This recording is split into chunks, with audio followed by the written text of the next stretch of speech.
Televizyonda ilk gördüğümde ödüm koptu ya. Yine her tarafı kana buladılar zannettim. Yapacaklardı Nazlı. Her yeri kana bulacaklardı. Ama izin vermedik. Yapamadılar. Hiç vazgeçmeyecekler değil mi Ateş?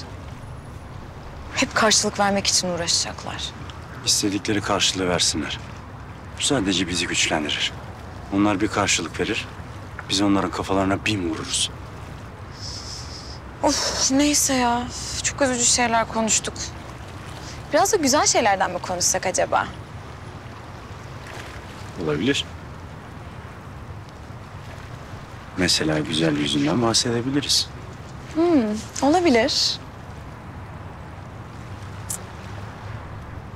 Kesin. Kesin. Ne? Yüzün. Altın oran. Kesin %100 eminim.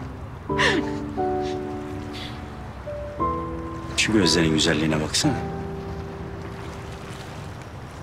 Kimin böyle güzel burnu var? Dişleri. İnci gibi. Kiraz dudakları. Şu fulara bak. Şu fular başka kime yakışır böyle? Neden bu kadar güzelsin Nazlı? Neden bu güzelliğin içine beni hapsettin? Çabuk bana cevap ver. Bu kadar güzel olmamalıydın Nazlı. Neden bu kadar güzelsin? Ya Ateş dur. Ateşin falan mı çıktı senin? Bir gören bir duyan olacak. Dur yapma. Kim görecek ya? Ha? Hani nerede? Hadi görsün. Nerede? Bizi bir kere gör. Ya biz evlenmeyeceğiz mi? Biz karı koca olmayacağız mı? Sen benim karım olmayacak mısın? Kim bizi görebilir? Kim bizi görse ne yapabilir? Hani bir kere bizi gör. Kurban olayım. Neredesin? Hadi. Nerede? Ya babam. Baban mı? Nereden geliyor Nazlı? Ne taraftan geliyor? Adam üstümüze dedektör mü koyuyor her seferinde? Nazlı arkamdan mı geliyor? Nereden gelip ben gideyim mi Nazlı? Dur sakin.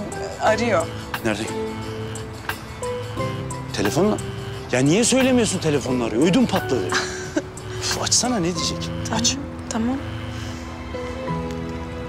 Alo. Heh kızım, ne yapıyorsun? İyiyiz babacığım. Oturuyoruz sahilde. Ben de eve gidiyordum. Şöyle kızımla dışarıda güzel bir yemek yiyelim diyorum. Ne dersin? Olur, olur. Çok güzel olur. Biz de Ateş'le birlikteydik. O beni bırakır senin yanına. Tamam işte, Ateş de gelsin. O da artık aileden sayılır. Şöyle ailecek güzel bir yemek yeriz. Sahilde buluşalım. Tamam, bu daha da güzel bir fikir. O zaman ben söylüyorum. Görüşürüz.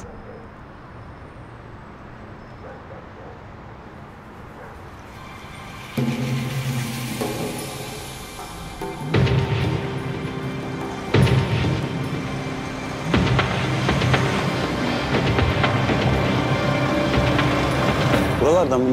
Ne diyor? Diyor ki, şöyle üçümüz birlikte güzel, ailece bir yemek yiyelim dedi. Üçümüz. Sen, ben ve baban. Adamın kara kökü ya. Baba kelimesi neyse eşittir bizim babamız. Evet, gitmezsek yiyemeyeceğiz o yemeği. Gidelim. Babam bekletilmekten hiç hoşlanmaz. Evet. Hadi gidelim. Hadi. Yemek yiyeceğiz. Üçümüz. Sen ne istiyorsun ya? Ne istiyorsun Derya? Bilmen gereken her şeyi anlattım sana. İşlediğim bütün suçları itiraf yazayım, altına imzamı atayım dedim. Daha ne istiyorsun? Ha yok, illa beni içeri sokmana rahat etmeyeceksen tamam. Tamam, ona da tamam. Anlamıyorsun değil mi? Ben sadece gerçekleri istiyorum. Sevdiğim adam bir kez olsun bana dürüst olsun istiyorum Yavuz. Çok mu şey istiyorum? Artık onu da istemiyorum biliyor musun? Seninle ilgili hiçbir gerçeği öğrenmek istemiyorum. Çünkü korkuyorum. Hayatımda ilk defa gerçeklerden korkuyorum Yavuz. Eserinle övün. Tamam Derya, tamam. Daha fazla ileri gidemiyoruz çünkü, tamam. Yavuz halimi görmüyor musun ya? Çıldırmak üzereyim. Ama hala senden vazgeçemiyorum. Seni hala çok seviyorum. Görmüyor musun? Görüyorum. Görüyorum ve kendimden nefret ediyorum. Seni bu hale soktuğum için kendimden nefret ediyorum, tamam mı? Yavuz. Benden uzaklaşmak aldığın en doğru karardı. Acıdan başka bir şey veremem ben sana, tamam? Yavuz.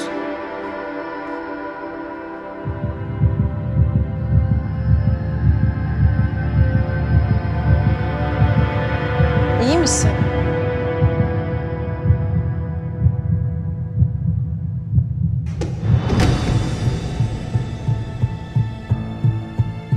Yavuz. Yavuz. Yavuz.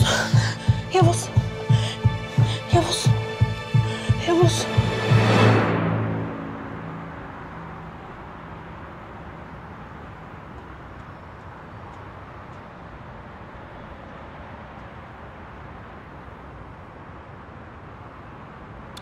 Nazlıcığım biz şimdi tam olarak ne yiyeceğiz? Komutanın balık sever mi? Bak inanılmaz bir balıkçı biliyorum, oraya gidebiliriz. Öyle böyle değil. Sever. Babam balık sever ama acaba sen biraz sakin mi olsan? Ateş. Alt tarafı bir yemek yiyeceğiz ve biz bunu bir günde 3 kere yapıyoruz. Ben sakin olamam. Sen, ben ve babamız. Biz bir aileyiz ya. Ben nasıl sakin olayım? Galakside 1 milyonda 1 olabilecek bir şey bu. Ben nasıl sakin olayım? Ben nasıl sakin olayım?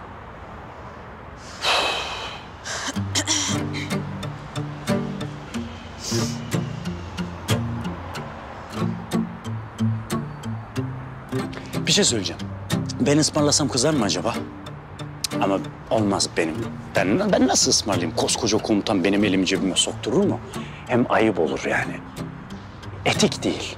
Ben yapamam. Ben ısmarlayamam. Ya öyle çok da yememek lazım değil mi? Böyle beleşçi gibi. Düşünsene bütün masadaki her şeyi yiyor. Beleşçi gibi. Hiç hoş değil. Hoş durmaz. Ben iptal ediyorum yemeği. Hayır çünkü gerildim, şiştim Ateş ya. Tamam sustum vallahi. Ben sustum.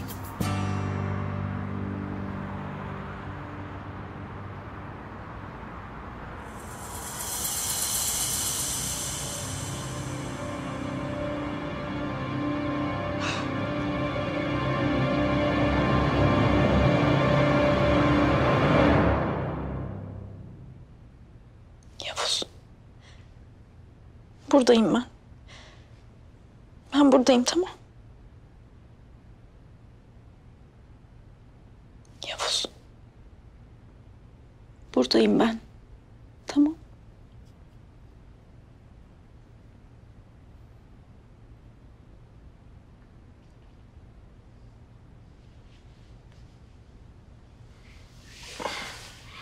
Hastaneye gidelim hemen. Ambulans çağırıyorum ben.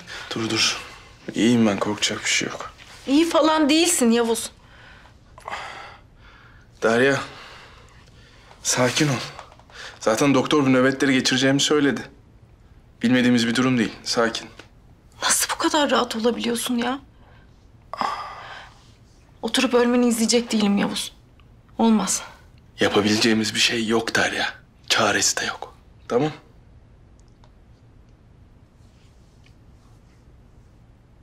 Savaşacağız. Birlikte savaşacağız. Pes mi edeceksin? Hiç mi uğruna yaşayacağım bir şey yok? Var. Vatanım var. Bayrağım var, kardeşlerim var. Sen varsın.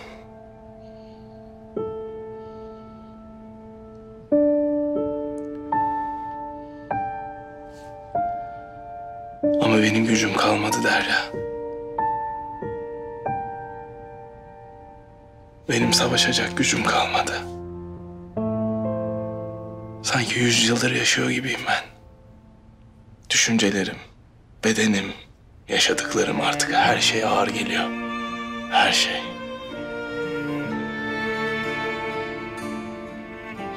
Bitti mi yani?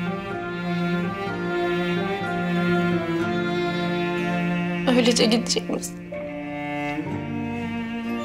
Gitme.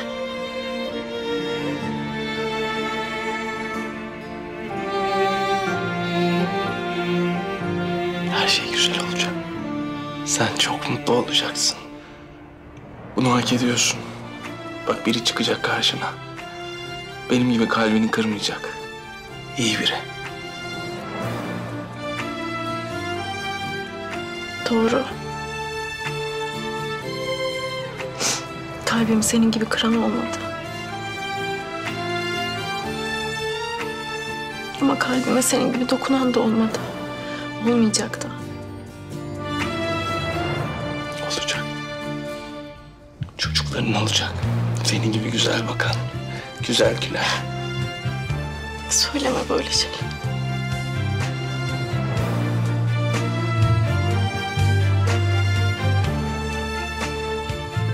Seni çok seviyorum. Seni çok seviyorum.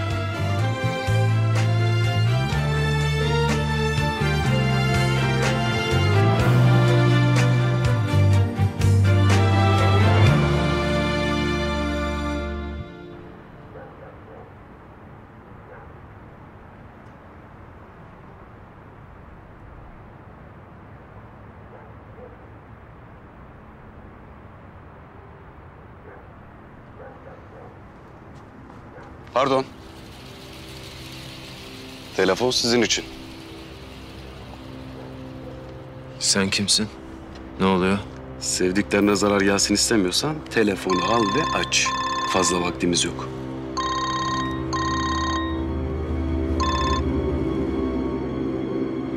Kimsiniz? Ne istiyorsunuz? Bir dost diyelim. Ne istiyorsun lan? Erdem kaçmaz. Yanındaki arkadaşın arabasına binmezsen kızın ve oğlun ölecek. Hem de gözlerinin önünde. Ne diyorsun lan sen? Kimsiniz lan siz?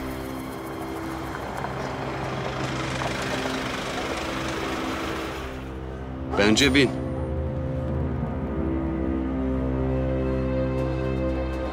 Öyle mi?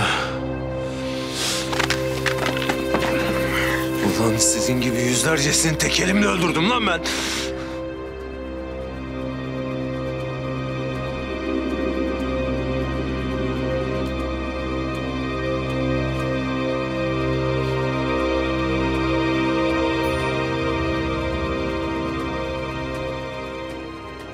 Tek yanlışında ikisi de ölür.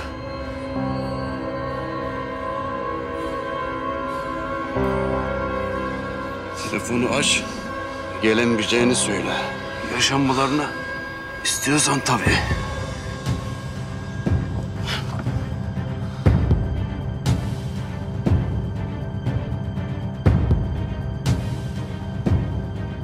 Kızım, Alo baba, neredesin? Biz geldik.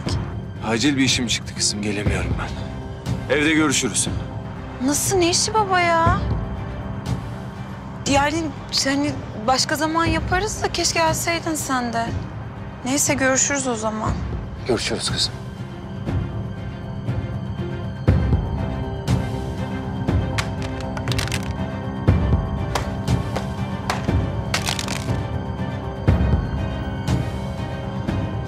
Onlara dokunursanız hepinizin kafasını kopartırım. Merak etme, arabaya binersen hiçbir şey olmayacak. İşimiz sadece seninle. Biraz misafirimiz olacaksın, albay.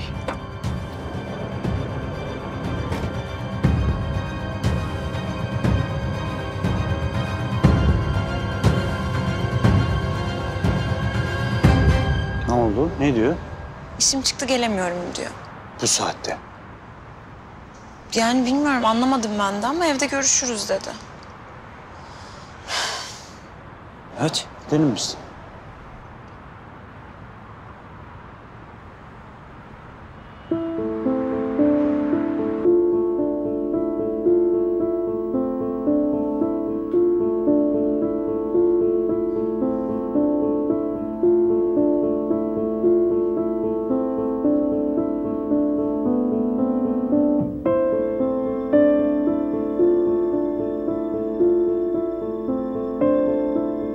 Nereye gitti usta? Derya'ya. Usta bir şey söyle. Senin aklın başka. Biz Allah'a inanıyoruz değil mi? Amin, hamdolsun. O zaman ümidimizi kaybedemeyiz. Bizim çözemeyeceğimiz sorun yok. Ama bugün yaşadıklarımızı unutacaksın. Mutlaka çözeceğiz. Anlaştık mı? Yavuz'u öyle kolay kolay bırakmayız. Bırakmayız değil mi usta? mıyız? O da perişan zaten.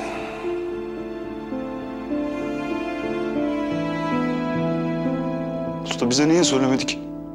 Bilmiyorum. Yavuz bu akıl sır mı arar? Unutma, onun yanında da konuşmayacağız, tamam mı?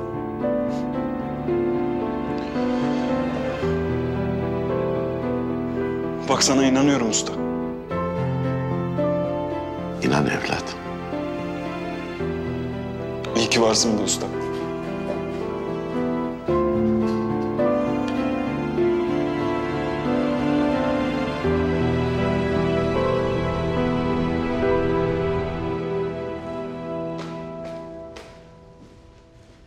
Merhaba.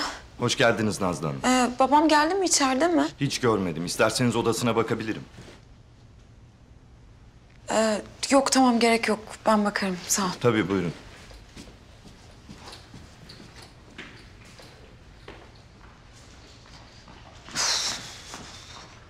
Nazlı, Ateş, ne oldu? Bu saatte gelmişsin. Hayırdır, bir şey mi oldu? babama ulaşamadım ya. Yani merak ettim, ben de endişelendim. Nasıl babana ulaşamadın ya?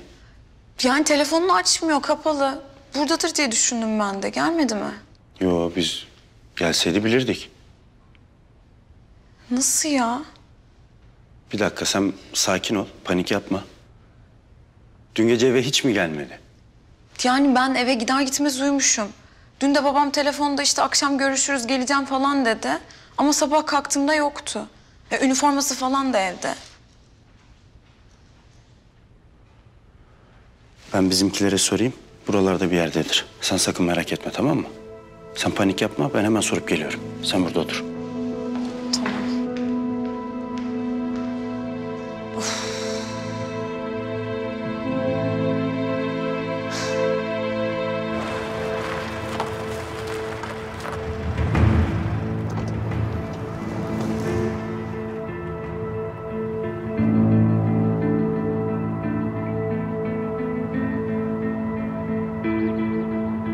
Dikkat edin, rahat durmayacak bu.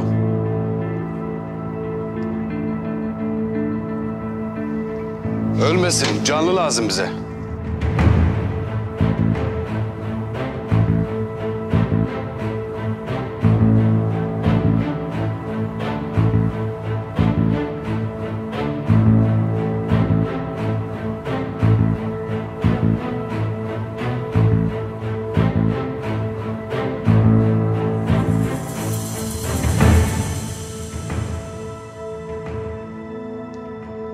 Yeni yerim burası. Bir müddet buradasın. Güzel. Sevdim. Daha kötülerini de görmüştüm. Benim sinirimi bozmaya başladın.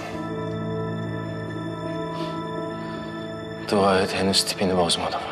Bu kadar adam içerisinde nasıl yapacaksın onu? Bak böyle.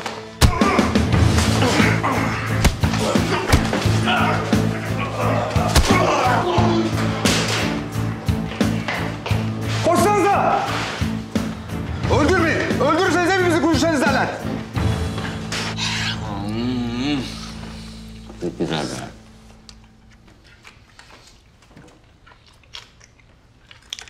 Ulan bunu yine soğansız yapmışsınız. Ya komutanım dedik ya soğansız daha güzel oluyor diye. En son soğansız kazanmadı mı? Bırak ya. Yemin ediyorum var ya, aç olmasam yemem ha. Komutanım elinize sağlık. Afiyet olsun kardeşim. Beyler, afiyet olsun. Dünden bu yana Erdem komutanla konuşan var mı aranızda? Ben konuşmadım komutanım da. Ne oldu ki? Ne oluyor komutanım? Dün beraber yemek yiyecektik. Telefon açtı, bizi yemeğe davet etti. Ondan sonra işim çıktı, gelemeyeceğim dedi. Sonra Nazlı'yı eve bıraktım. Nazlı aramış, telefonu kapalıymış. Üniforması da evdeymiş. Nazlı da ulaşamıyor. Hiçbir yerde yok. Ne diyorsun ya? Hayda. Nasıl komutanım? Ben var ya ben. Ben kafama ne yapayım? Dün ben kıllandım var ya, anladım bir şey olduğunu. Ya komutanım belki görevdedir ve bizim haberimiz yoktur. Olamaz mı? Komutanla arayıp bilgi vereceğim. Siz de hazırlanın. Toplantı odasında buluşalım. Emredersiniz komutanım. Allah Allah.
Nazlı. Hoş geldin. Hoş bulduk. İyi misin? Bir sorun yok değil mi? İyi değilim Eylem ya. Babama ulaşamıyoruz. Dün akşam eve gelecekti ama sabah kalktığımda yoktu. Üniforması falan da evde. Nasıl yani ya? Belki bizimkiler biliyordur. Sordun mu? Ateş'le konuştuk. Ya o bir şey bilmiyormuş. Ya o bilmiyorsa kimse bilmez herhalde ama yine de Bitim'le konuşmaya gitti. Kesin bir şey geldi başına Eylem. Artık korkuyorum. Kimse hiçbir şey bilmiyor. Tamam, en kötüsünü düşünme hemen. Belki Yavuz biliyordur. Yavuz'la konuştun mu? Yok, konuşmadım. Tamam, ben onu bir arayayım.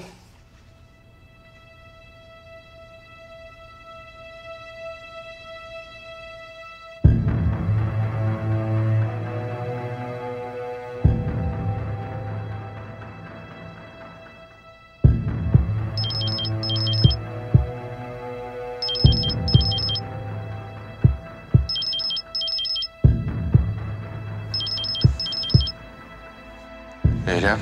Yavuz selam. Ya Erdem Albay'a ulaşamıyoruz da. Acaba sen bir şey biliyor musun? Yo, benim de haberim yok. Ne zamandır ulaşamıyorsunuz? Nazlı burada da şimdi. En son akşam konuşmuşlar. Gece de eve gitmemiş. Üniforması da evdeymiş. Tamam. Siz Nazlı'yı sakinleştirin. Biz de arayalım komutanımı. Belki görevle ilgili falan bir şeydir. Haber alan diğerini arasın. Anlaştık. Erdem ablaya bir şey mi olmuş? Dün akşamdan beri yokmuş. Telefonlara ulaşılmıyormuş. Eve de gelmemiş. Nereye gitmiş olabilir ki? En son görüldüğü yeri öğrenelim. Ben mobese kayıtlarına baktırırım. Tamam, iyi olur. Eylem biliyor muymuş? Var mıymış bir haber? Yok, o da bilmiyor. Of, kesin bir şey oldu Eylem ya. Tamam, merak etme. Elbet öğreneceğiz. Sen sakin ol. Ha Ateş, ne oldu? Bir şey öğrendiniz mi? Bir şey biliyorlar mıymış? Bizimkiler de bir şey bilmiyor. Ya nerede bu adam o zaman? Babam bana haber vermeden bir yere gitmez ki. Sen merak etme Nazlı. Sakin ol. Ne olursun sakin ol. Ben şimdi komutanlıkla konuşacağım. Ne olup bittiğini öğreneceğim. Tamam mı? Evet, ben de telefon sinyallerini ve mobese kayıtlarını kontrol edeceğim. Endişelenme sen. Sen şimdi eve git. Bizden haber bekle. Yok Ateş, eve falan gidemem. Burada babamın odasında beklerim. Tamam. Sen komutanın odasında bizden haber bekle. Tamam mı?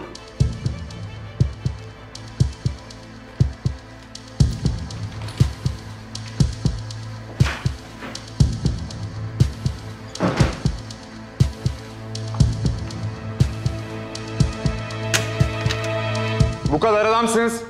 Bir adamı yakalayamadınız. Ara takviye çağır.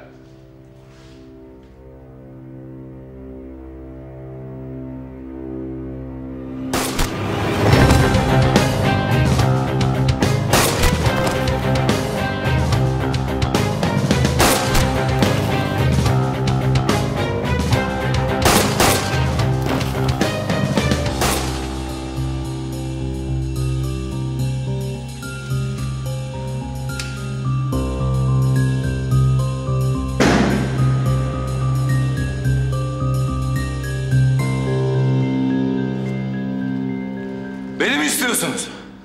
Hadi gelin.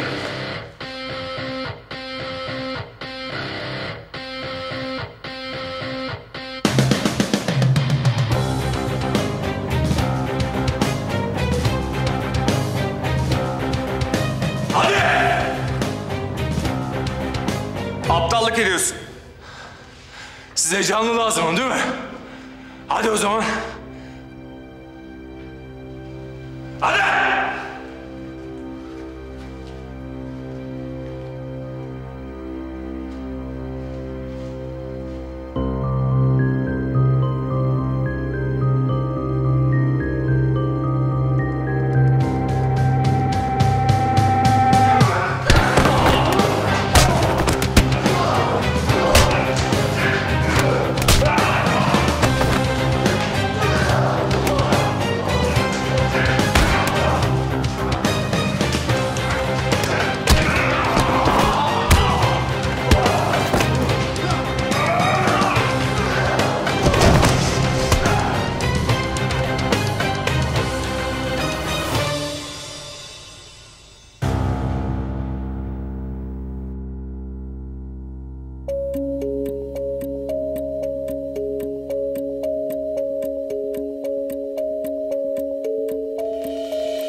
Saat kaçta gelmiş ki? Ankara'dan haber geldi. Herhangi bir görev bildirimi yapılmamış Erdem Bey'e. Allah kahretsin. Telefon sinyali en son evinin yakınındaki meydandan gelmiş. Sonrası yok. Bizimle buluşacağı yer. Kesin orada başına bir iş geldi. Allah korusun. Ya bir saldırıya falan uğradıysa? Mobese kayıtlarından her şey ortaya çıkar değil mi? İnceliyoruz ama meydanda ya da çevresinde olağanüstü bir durum yok şu an. Kör bir noktadan almış olmasınlar komutanım. Ne yapacağız komutanım? Bu aralık uçmadı ya. Çıldıracağım ben. Böyle elimiz kolumuz bağlı oturacak mıyız burada? Hadi çıkalım ya. Çıkacağız Keşan, çıkacağız. Bir şey bulur bulmaz hemen çıkacağız. Tamam. Sizden haber bekliyoruz. Usta bir haber mi var? Henüz yok ama herkes teyakkuz halinde. Mutlaka bir iz bulacağız. Merak etme. Kim ne istedi Erdem Albay'dan komutanım? Bilmiyorum. Ama bu işin altından da Linda ya da o Drapaco denen adam çıkarsa... işte o zaman beni kimse tutamaz.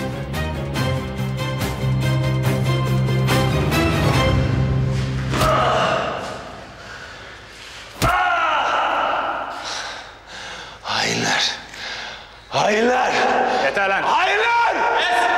Devam et sen de.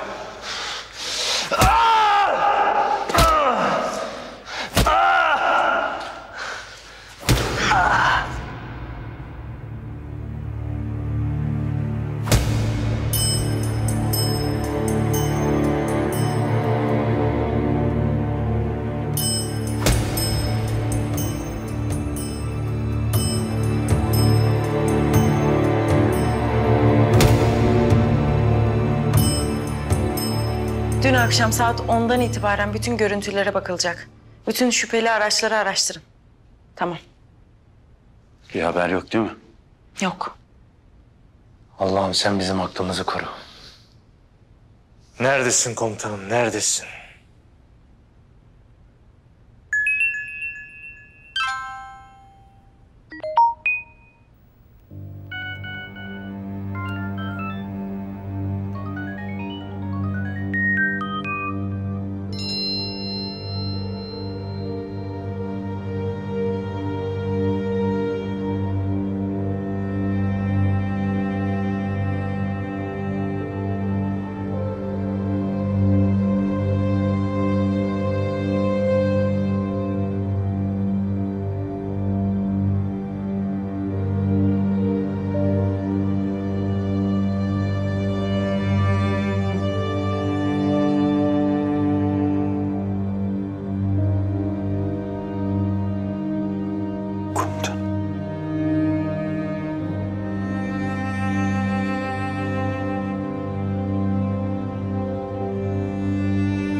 Zar. Ne oldu Yavuz?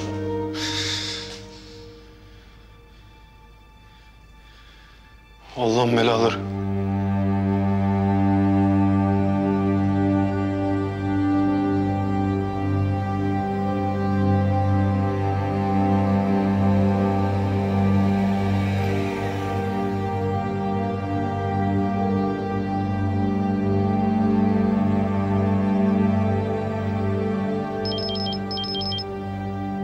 Seni uyarmıştım Yavuz.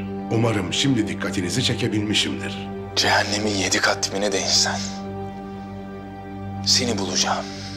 Dragan'ı nasıl bulursam seni de bulacağım. Ama senin yaşamana müsaade etmeyeceğim. Senin kalbini sökeceğim yerinden, duydun mu beni? Bu sözlerini sinirine veriyorum. Pişman olacağın şeyler söyleme. Nihayetinde komutanınız elimde ve yaşamı bana bağlı. Daha doğrusu sana bağlı. Ne istiyorsun lan? Komutanın yaşasın istiyorsan Dragan'ı bana getireceksin. Hemen bir cevap verme, biraz düşün. Yine arayacağım. Ama düşünürken yapabileceklerimin sınırı olmadığını unutma. Kudretimi, gücümü anla. Tek bir emrimle komutanınızı aldım. Şimdiden nasıl başıboş kaldınız değil mi? Nasıl da çaresiz kaldınız. Ekibin de sen de. Bunun devamı yaşansın ister misin? Unutma, size hala dostça davranıyorum. Bunlar henüz hiçbir şey. İnan, düşmanınız olmamı istemezsiniz.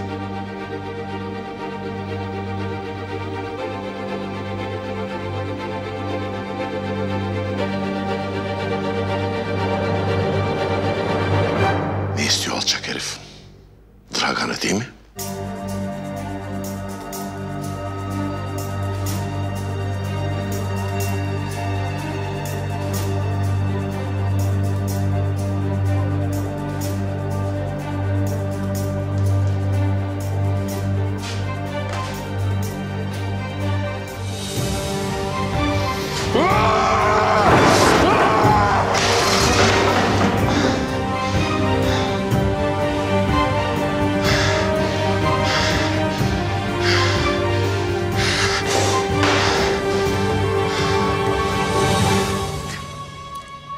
Allah'ım bunun sorumlusu kimse ölümlerden ölüm beğensin. Bak artık ben değilim.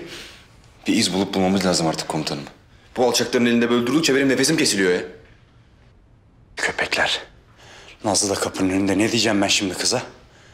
Allah'ım sen bana yardım et. Ateş, bu fotoğrafları hemen üst birimlere iletmemiz lazım. Tamam. Ben gidip bizimkilerle konuşuyorum. Ben de emniyetle paylaşıyorum hemen.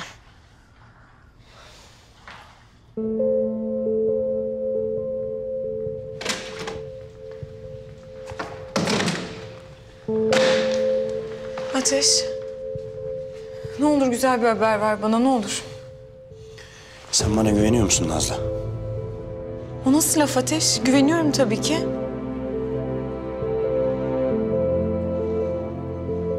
Ne oldu? Kötü bir şey mi var? Yaşıyor mu babam Ateş?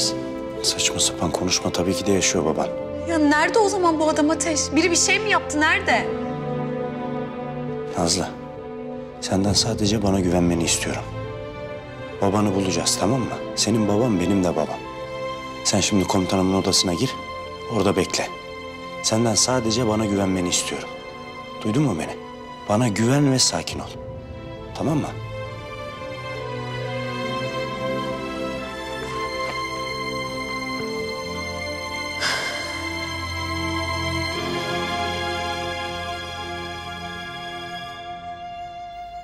Usta şimdi ne olacak?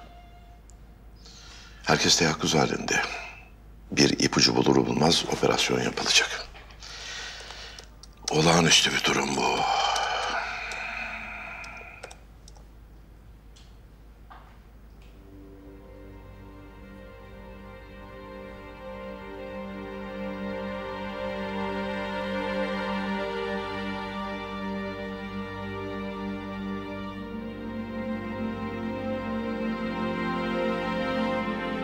Tek bir emrimle komutanınızı aldım. Şimdiden nasıl başıboş kaldınız değil mi? Nasıl da çaresiz kaldınız. Ekibin de sen de. Yavuz. Evlat nasılsın?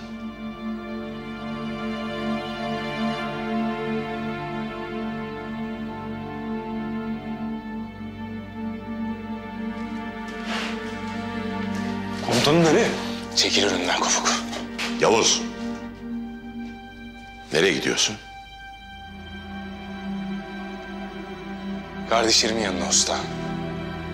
O şerefsizi birlikte bulmaya. Bu işe karışamazsın Yavuz. Bu dışımızda gelişen bir durum. Harekat merkezine gidip ne diyeceksin ha? Beyler ben geldim mi diyeceksin? Gerekirse evet. Hangi sıfatla? Umurumda değil usta. Umurumda değil.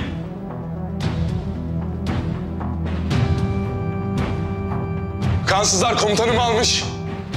İşkenceden ne hale getirmiş gördünüz. Ben bugün kardeşlerimin yanında olamayacaksam beni burada vur öldür.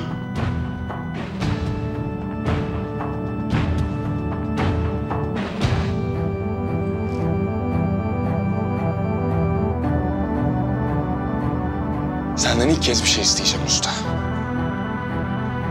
Bu dava bizim davamız. Bu dava başka dava.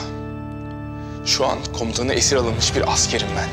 Bugün kardeşlerimin yanında olmazsam yaşayamam.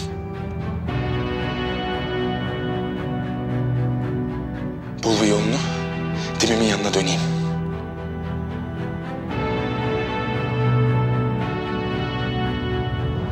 Yok mu bir yol usta?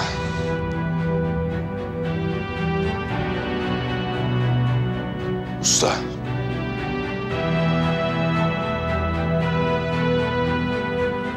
Bir gün babamla konuşurken bu anı yaşayabileceğimizi tahmin etmiştik. O yüzden geri dönmen için hep bir açık kapı bıraktık. Bir yolu var. Geri dönmenin bir yolu var. Ama gidersen bir daha buraya dönemezsin evlat.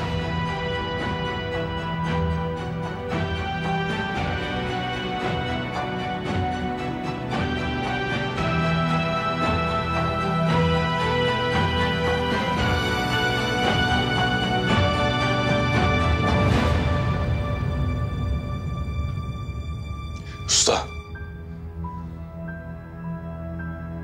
Babam öldü. Sen bana babalık ettin. Yol gösterdin. Eyvallah. Kopuk. Öz kardeşim oldun, can yoldaşım oldun. Ben burada tekrar hayata döndüm. Vatanıma yeniden hizmet edebildim. Hepsi doğru, hepsi eyvallah. Ama bu dava başka. Bu namus davası. Vatan davası usta. Ben kardeşlerimi yalnız bırakmam. Bırakamam. Kimse benim kardeşlerimi, silah arkadaşlarımı yalnız sanamaz. Çaresiz asla. Ben buradayım. Ben daha ölmedim usta. Yavuz Karasu daha ölmedi. Hakkınızı helal edin. Helal olsun evlat. Başka bir şey olsa yakana yapışırdım. Ölsem bırakmazdım komutanım. Haklısın ama bu dava başka dava. Hakkım sana sonuna kadar helal olsun komutanım.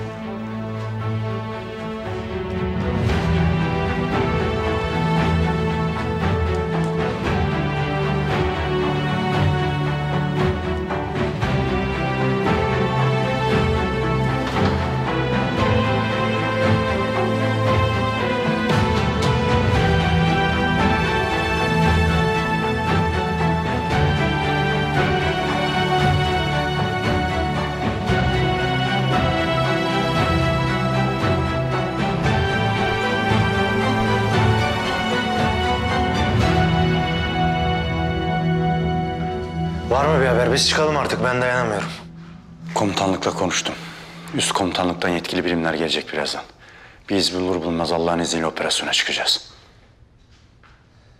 Dayan komutanım, dayan. Şüpheli araçlar araştırılıyor. Merak etmeyin, eli kulağındadır. Bulacağız yakında. Ben de istihbaratla görüştüm.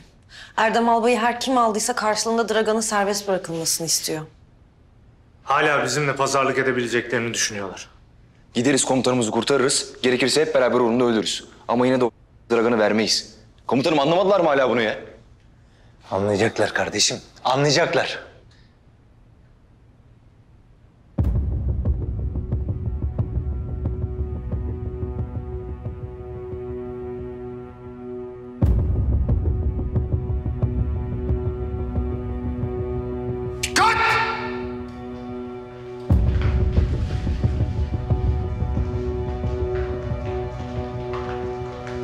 Merhaba arkadaşlar. Sağ ol. Rahatla dinleyin. Çok büyük ve zor bir kriz içinde olduğumuzu biliyorum. Bunu hep birlikte aşacağız evelallah. Bunu yapan alçakların yanına kalmayacak. Bu mesele artık hepimiz için bir onur meselesidir. Daha önce de bize diz çöktürmeyi denediler. Defalarca denediler ama başaramadılar. Onlara bizimle baş edemeyeceklerini sayısız defa gösterdik. Ne sınır ötesinde ne de sınırlarımızda bizi yenemediklerini gördüler. Sayısız zafere imza attık. Ve bunu sizlerin sayesinde başardık. Sizlerin cesaretiyle, sizlerin gözü karalığıyla ve bu vatana olan bitmez tükenmez sevdanızla kazandık. Şimdi yine deniyorlar. Ve başaramayacaklar. Evet, zor biliyorum. O zor günleri yeniden yaşıyoruz. Ve hayati bir görev sizleri yeniden bekliyor. Ve size bu görevde Türk Silahlı Kuvvetleri'nin onurlu ve cesur bir subayı komutanlık edecek. Sizlerle birlikte sayısız zafere imza atmış biri. Düşmana defalarca diz çöktürmüş biri.